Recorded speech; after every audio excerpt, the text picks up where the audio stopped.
kumpirmado na talaga, grabe ang kasinungalingan.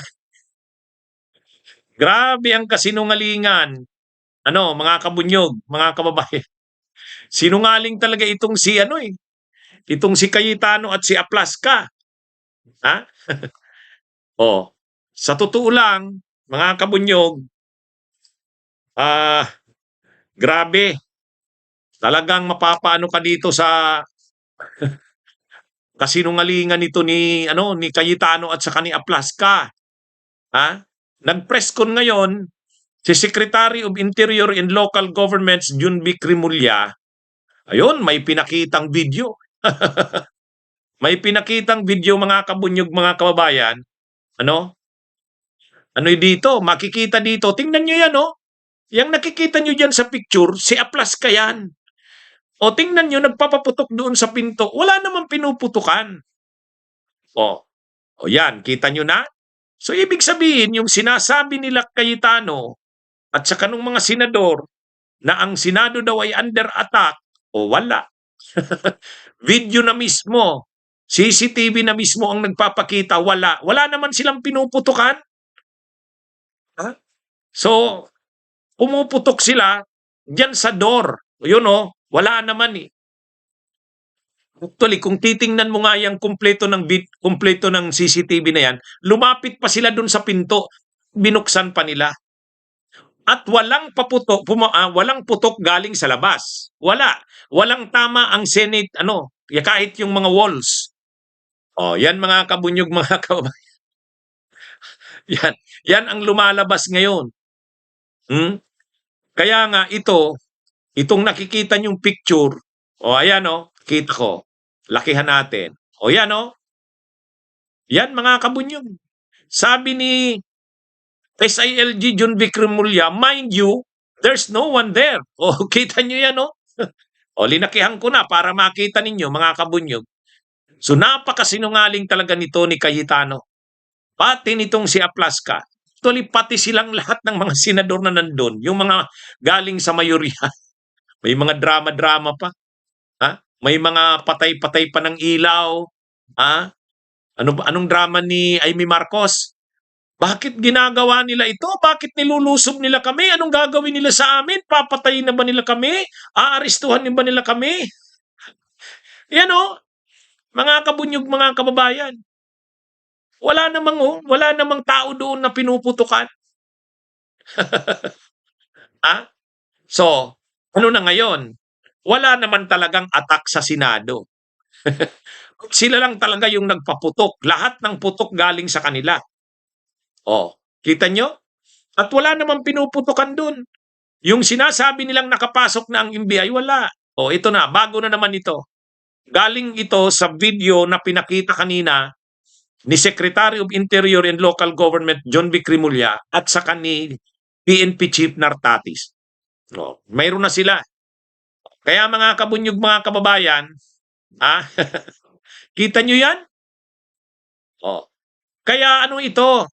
Kumbaga, sinungaling talaga si Alan Peter Cayetano. Injit, kung makapagsalita, akala mo aping-api, Akala mo, sabi ni Cayetano, wala man lang tumawag sa amin na mga galing sa minorya. Hindi man lang kami kinumusta kung kumusta kami. Hindi ba nila alam na na-traumatize kami? Si Senadora Camille Villar ay kagagaling lang sa panganganak. Ang aking kapatid na maganda ay baka inatake sa puso. Hindi ba nila yun naiisip? Kita nyo? Yan Yan mga kabunyog, mga kababayan. Ang linaw ng pagsisinungaling ni Cayetano. Ang linaw ng pagsisinungaling ni Aplaska. Di ba? Actually, mahabang video yan. Hindi ko kasi na-download. Ini-screenshot ko na lang yung picture na yan. Kita nyo. Si Aplaska yung namumutok na yan. Wala naman siyang pinuputokan. May nakikita ba kayo dyan na pinuputokan? Wala naman eh.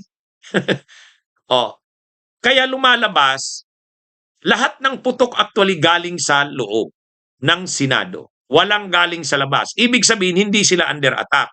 Wala namang taong pinuputukan. Yun ang matindi doon. Di ba? Mga kabunyog, mga kababayan. Ito naman, Salamat naman sa ngayon at natauhan na rin si Junvic Rimulya. Dati kasi si Junvic Rimulya, di ba? Nung unang dating niya doon, nung gabing dumating siya, nakausap niya si Cayetano at nakausap niya si Aplaska. Biglang nagsalita sa media si Junvic Rimulya. Sabi ni Junvic Rimulya, the Senate was under attack. Di ba? Kaya nga sabi natin noon, si Buying, ay ano ba itong si Junvic? The Senate daw was under attack. Bakit alam niya na ba yung buong pangyayari? At least ngayon, itinuwid na ni Junvic Rimulya yung kanyang naunang sinabi.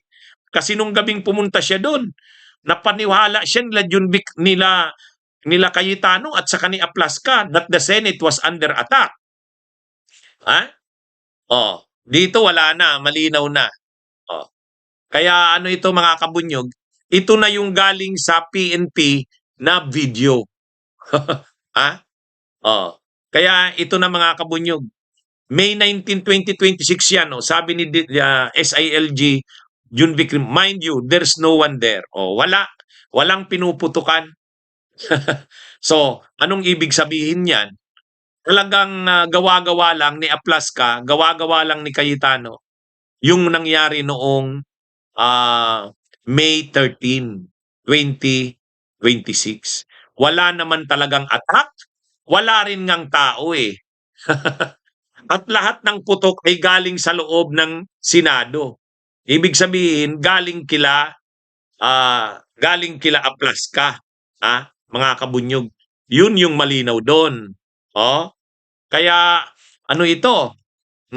Lumalabas dito kasinungalingan ang ginawa nila Alan Peter Cayetano. Kasinungalingan ang ginawa nila Aplaska. Kaya yung sinasabing parang nilusob, traumatized yung mga senador, kaya pala may mga patay-patay pa ng ilaw eh. Di ba nagpatay pa ng ilaw si Cayetano? Madrama namang masyado. Madrama namang masyado. May mga patay-patay pa ng ilaw. Akala mo talaga, akala mo naman talaga under attack sila. Ang problema yan. Lumabas na ang katotohanan. Actually, nung isang araw pa yan. Kaya lang ito, bago ito dahil press con ito ni Junvic Rimulya. Nung una kasi kahit si Junvic Rimulya napaniwala din na under attack ang di ba? Nung una, napaniwala si Junvic Rimulya na under attack ang Senado. Ang nag-atake ay NBI.